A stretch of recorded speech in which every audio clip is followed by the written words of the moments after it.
Bonsoir et merci de nous rejoindre pour faire le tour de l'actualité en Moselle. Voici les titres de ce jeudi 11 mai.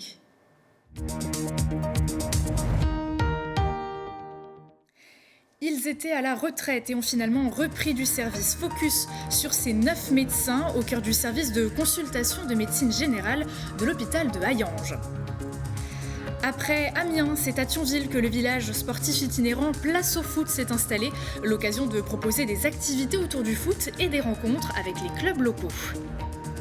Et puis c'est un vrai défi que nous vous proposons de découvrir. Défi que s'est lancé un Mosellan, restaurer une ferme des années 30 pour créer un lieu pédagogique unique.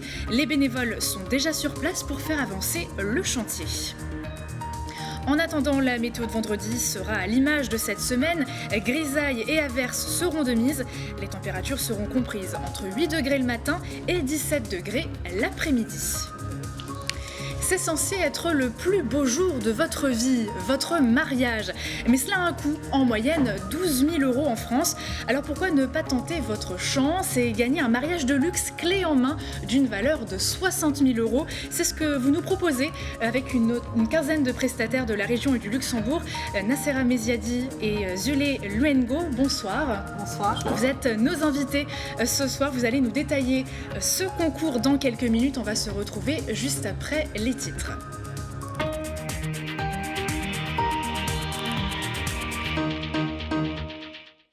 Que les supporters se tiennent prêts car le stade Saint-Symphorien va recevoir du très beau monde en 2024. La Fédération française de football vient d'annoncer que Metz accueillera 2 matchs des équipes de France l'année prochaine en raison de travaux de rafraîchissement au Stade de France. En juin, ce sont les hommes de Didier Deschamps qui se déplaceront sur la pelouse Saint-Symphorienne pour un match amical. D'ailleurs, l'équipe n'était pas revenue à Metz depuis 2016 et à l'époque, l'équipe avait joué et gagné contre l'Écosse. Les joueuses d'Hervé Renard viendront quant à elles en avril pour une rencontre qualificative à l'Euro 2025. Autre annonce officielle, cette fois-ci pour le domaine de la santé. Notre hôpital régional a un nouveau directeur, Dominique Peljac. Il fallait bien remplacer Marie-Odile Saillard, partie fin 2022, Mosellan d'origine. Dominique Peljac avait été directeur général adjoint des activités du CHR Metz-Thionville jusqu'en 2013, avant de rejoindre l'Île-de-France pour devenir directeur du groupe hospitalier Sud-Île-de-France. Sa prise de fonction doit intervenir dans les prochaines semaines et l'une de ses priorités sera l'universitarisation de l'établissement. Pour en apprendre davantage sur son parcours professionnel, rendez-vous sur notre site internet www.moselle.tv où un article est dédié au sujet. Santé toujours avec un service de soins unique en Moselle, à Hayange plus précisément. Unique car ce pôle de consultation de médecine générale tourne depuis 4 ans grâce à 9 médecins retraités.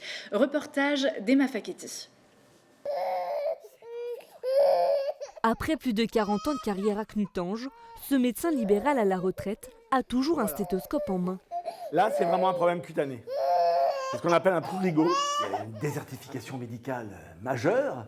Et donc, ça s'est imposé à nous. On ne se voit pas dans un métier aussi passionnant avec une patientèle quand même qu'au bout d'un certain temps, on apprécie. On ne se voit pas arrêter brutalement. Comme lui, ils sont 9 jeunes retraités à soigner les petits bobos du quotidien dans les anciens locaux des urgences de Hayange.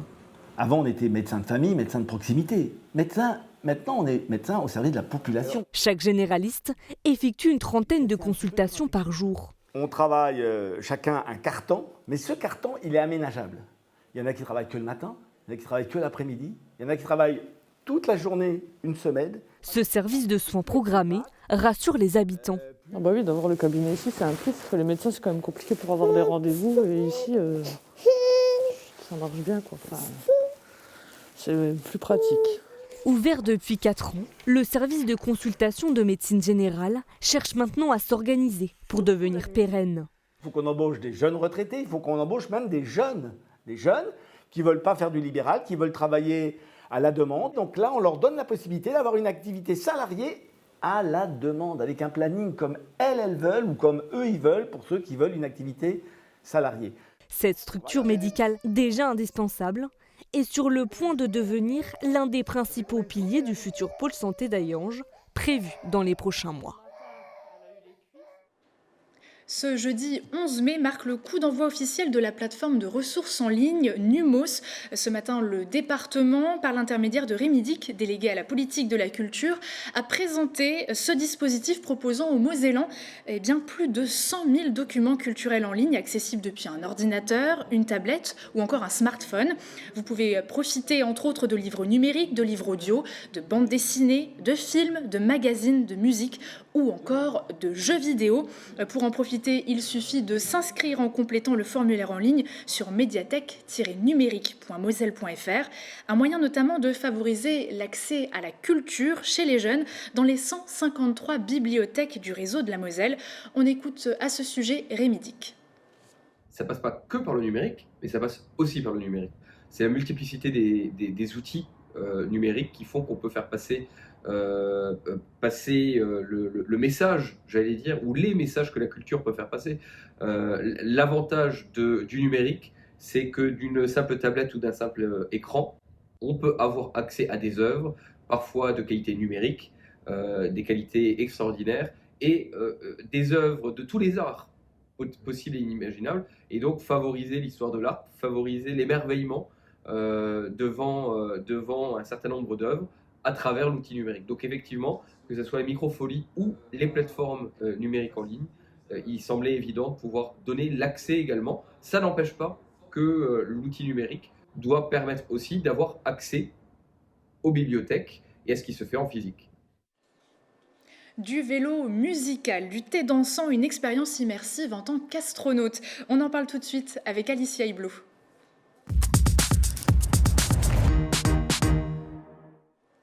Bonsoir Alicia. Bonsoir Uranie. Alors apparemment, vélo et musique font bon ménage. Oui, car avec la Schistole, le Gueulard Plus de Nilvange vous propose un tout nouvel événement festif. Au programme, un parcours à vélo, à l'issue duquel 5 concerts rock vous sont proposés. Le coup d'envoi sera donné demain à 19h. Alors vous allez pouvoir parcourir 25 km, accessible pour tout niveau, tout type de vélo également. Un atelier de réparation gratuit sera par ailleurs proposé sur place afin que vous puissiez bichonner votre petite reine avant ou après la course. Et puis une fois que vous aurez des données de votre personne, eh bien, ce sont les groupes de rock, eux, qui vont transpirer sur scène. Il faut savoir que vous allez pouvoir assister au concert des meilleurs groupes de la nouvelle scène rock, qui vont donc prendre le relais dès 21h30 au Gueulard Plus au programme. La Jungle, Ayaya, Miss France, Jean-Jean ou encore Miette. Écoutez.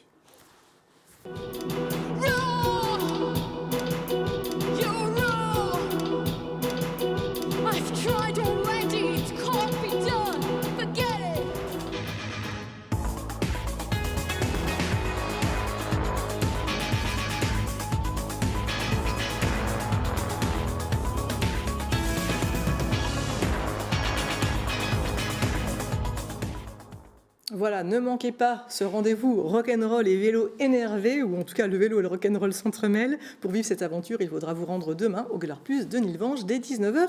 Le Gueulard Plus de Nilvange qui a obtenu le label Olympiade culturelle Paris 2024. Et ce n'est pas rien. Dans un tout autre style, c'est un thé dansant qui est proposé à l'espace Vindel de Homboureau.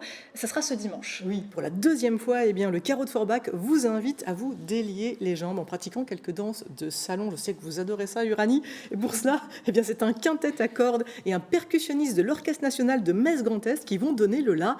Valse, tango, samba, tous les répertoires seront proposés. Il ne vous reste plus qu'à fouler le parquet de la salle de bal de Homboureau à l'espace Vindel. Ça sera donc dimanche 14 mai, vous l'avez dit, à 16h, voyage dans le temps garanti. Et vous n'êtes pas sans savoir que la 6e édition du Dream Factory Festival est en cours. Nous avons jusqu'à ce samedi pour en profiter à Metz, Marly et au Luxembourg. Oui, il s'agit d'un festival qui fait la part belle aux réalisations hors du commun. Il est placé cette année sous le signe de la mémoire, de quoi ouvrir votre esprit à tous les niveaux. Parmi les temps forts du festival, on compte par exemple une installation virtuelle, immersion dans le voyage cosmique de Thomas Pesquet, à découvrir dans le grand hall du musée de la Cour d'Or de Metz. Ainsi, vous allez pouvoir voyager, vous glisser dans la peau du spationaute, vivre les meilleurs moments de sa carrière, ou encore découvrir le film Les oreilles n'ont pas de paupières. Il est signé Étienne Chailloux, c'est un court-métrage poétique inspiré par la lecture de La haine de la musique de Pascal Quignard. Regardez.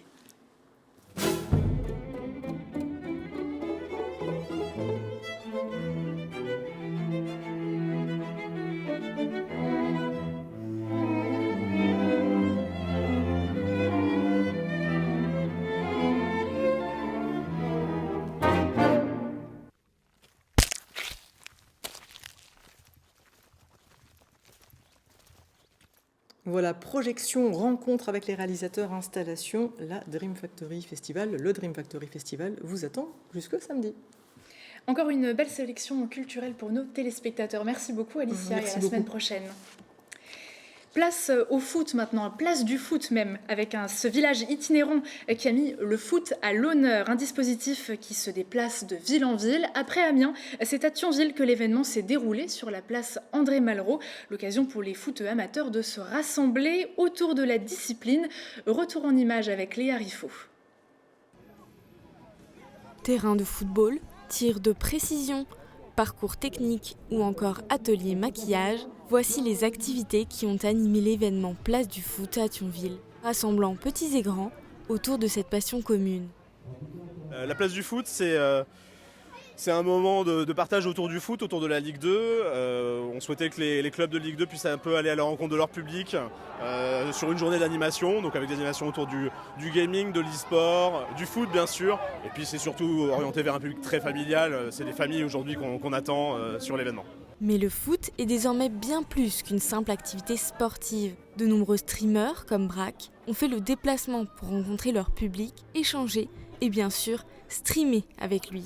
Être là, c'est cool parce que finalement on se rend compte qu'il y a quand même toujours beaucoup de monde. Enfin, le football draine toujours énormément de monde, énormément de communautés différentes et ça fait plaisir de pouvoir se retrouver sur ce genre d'événement. Donc moi aujourd'hui je suis là pour affronter des gens sur FIFA. On partage un petit peu des valeurs, on partage des bons moments et ça fait super plaisir que cet événement puisse avoir lieu comme ça dans plusieurs villes. Cette journée entièrement gratuite aura rassemblé près d'1 millier de personnes, ravies d'avoir pu, le temps d'un après-midi, vibrer au rythme du ballon. Organiser un mariage, ça peut être sportif également, alors pourquoi ne pas tenter sa chance et gagner un mariage de luxe clé en main en Moselle ? C'est possible et nos deux invités en parlent sur notre plateau ce soir.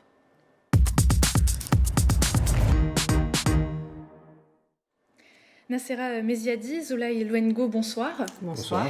Vous faites partie du comité organisateur de ce grand concours qui est proposé. L'objectif, on l'a dit, faire gagner un mariage de grande envergure à hauteur de 60 000 € pour un couple mosellan. Pourquoi choisir d'offrir un mariage de cette ampleur ? Alors tout d'abord, si je peux me permettre, c'est pas que dédié aux Mosellans, c'est aussi axé sur Luxembourg. Oui, tout à fait, Oui. par rapport à la frontière. Voilà, par rapport à la frontière. Donc pourquoi en fait l'idée vient de Monsieur Zoulet, c'était son idée à lui, en partenariat avec Célois qui est propriétaire de la salle dans laquelle l'événement va avoir lieu. Elle est aussi décoratrice, donc c'est elle qui va prendre en charge toute la partie décoration. Et le but étant vraiment de faire un mariage clé en main, sur mesure et surtout haut de gamme, quelque chose d'inédit, de jamais vu, de précieux, de sur mesure. Et c'est pourquoi nous sommes tous, enfin tous les prestataires qui font partie de ce projet ont été choisis minutieusement. Au début, c'est parti d'une idée plus modeste. Et plus les gens qui avançaient dans le concours étaient enchantés, plus on avait de propositions. Et après, c'était difficile de s'arrêter. Voilà. Comment cela va être financé ? 60 000 €, c'est pas rien. Alors, du coup, en termes de financement, chaque prestataire pourra, on va dire, fournir ses services gratuitement, je vais dire. Donc, chaque prestataire aura plus ou moins, on va dire, ces services établis sous forme d'un budget, d'un prix, qu'en faisant la somme de tout, on arrive à 60 000. Concrètement, vous avez parlé à plusieurs reprises d'un mariage clé en main. Quelles vont être les prestations comprises et surtout, est-ce que ce sont des prestataires de notre territoire ? Tout à fait, c'est que des prestataires de notre territoire, justement, c'était l'idée. Et d'un point de vue organisation, parce que l'idée c'est que ce projet continue à vivre après. Et tous les prestataires qui ont été choisis, donc dedans vous avez évidemment la décoratrice de la salle, la propriétaire de la salle, Zoulé qui fait partie, des animations. Lui c'est l'animation, vous avez Khalid qui est lui, photographe et vidéaste, vous avez moi qui suis conseillère en images, donc moi je vais accompagner les mariés de A à Z sur la partie morphologie, style, accompagnement pour trouver la robe idéale et le costume idéal. La coiffure, c'est les salons Éric et Laurent de Thionville. Vous avez également un institut. Il y a des prestataires de Fontois, à Gondange. Tout à fait. On habite de Thionville, de Florange, de Ucange, de Metz. Vraiment, c'est... voilà, et certains prestataires ou artisans proposés ont même un Wedding Awards, donc c'est aussi gage de qualité, j'imagine, pour les candidats du concours. La date du mariage est fixée également, clé en main. Elle est au 24 février 2024. C'est ça. Le couple gagnant aura-t-il quand même une marge de manœuvre où il y aura vraiment plus qu'à s'habiller finalement et à profiter du moment présent? Et ben, le but, c'était vraiment de leur faciliter. Donc, du coup, on a pensé à tout. On a pensé à la robe de mariée, on a pensé au costume, on a pensé au traiteur. On a le traiteur qui est prévu. Il y a vraiment tous les aspects. On a même la voiture de location. Il y a vraiment... on a tout prévu. C'est vraiment l'idée... c'est pas une blague. L'idée du mariage sur mesure et clé en main, c'est vraiment l'idée. Donc voilà. Après, il n'y a plus qu'à, en fait. Ça collera quand même à leurs envies, à leur goût. Évidemment. D'où les accompagnements sur mesure, en fait. C'est ça. D'où les accompagnements sur mesure. Alors, comment faire pour participer à ce concours et jusqu'à quand?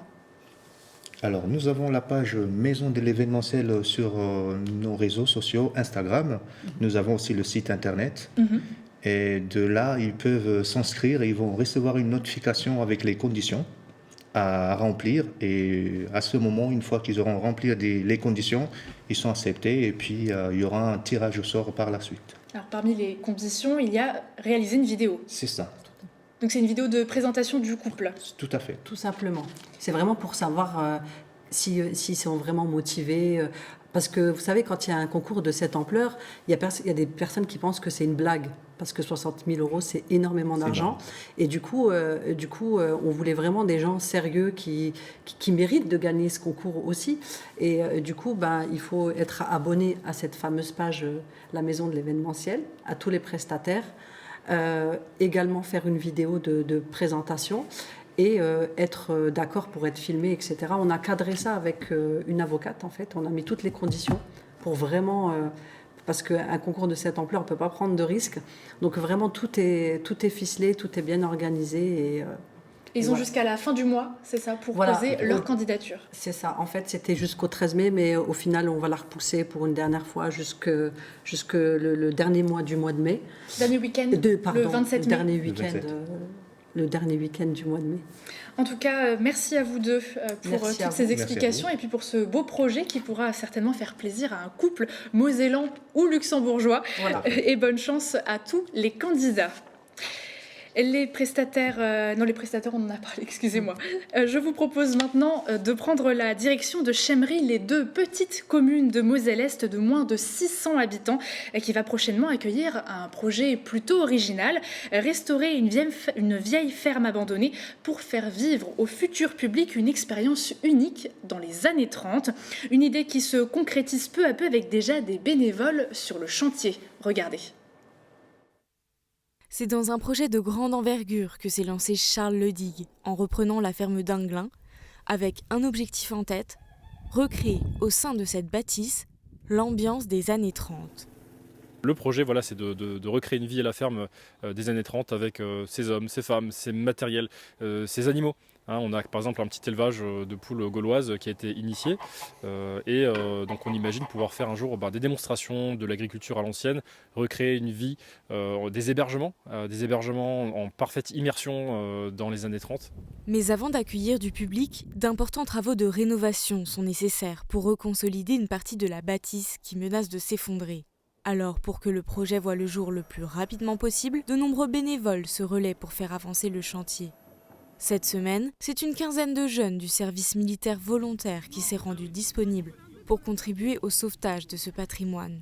Entre travaux de débroussaillage et de nettoyage, les jeunes apprennent aussi la cohésion de groupe, si importante dans le domaine militaire.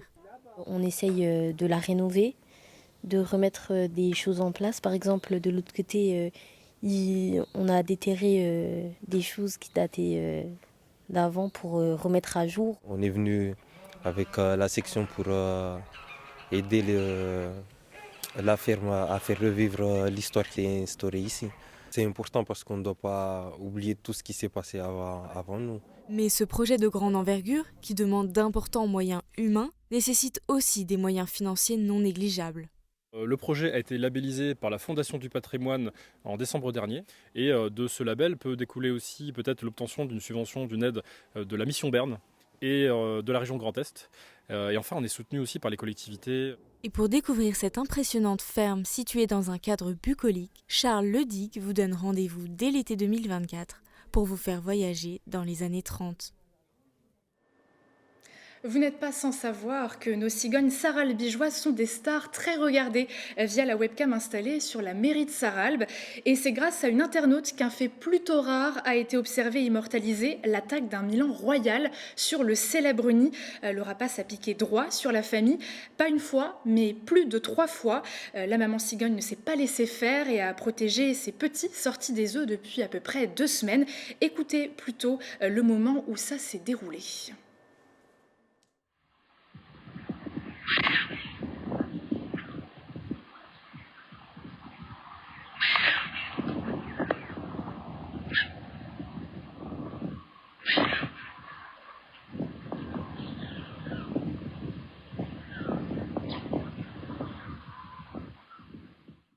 Une sacrée frayeur pour cette famille, mais aussi pour toute la communauté présente sur la page Facebook Télé Cigogne Saralbe. Pour rappel, vous pouvez observer le célèbre couple et ses nouveaux petits sur la webcam sur le site internet de la ville de Saralbe, et ce, toute l'année. Merci beaucoup de nous avoir suivis. Envie de rester informé au quotidien? Eh bien, pensez à télécharger notre application mobile ou à vous rendre sur notre site internet. Ce soir, retrouvez un nouveau Graouli Mag. L'équipe évoquera tout naturellement le match Metz-Grenoble de ce samedi et reviendra aussi sur cette nouvelle qui vous a beaucoup fait réagir sur les réseaux sociaux, la venue des équipes de France sur notre terrain. Très belle soirée sur Moselle TV et à demain.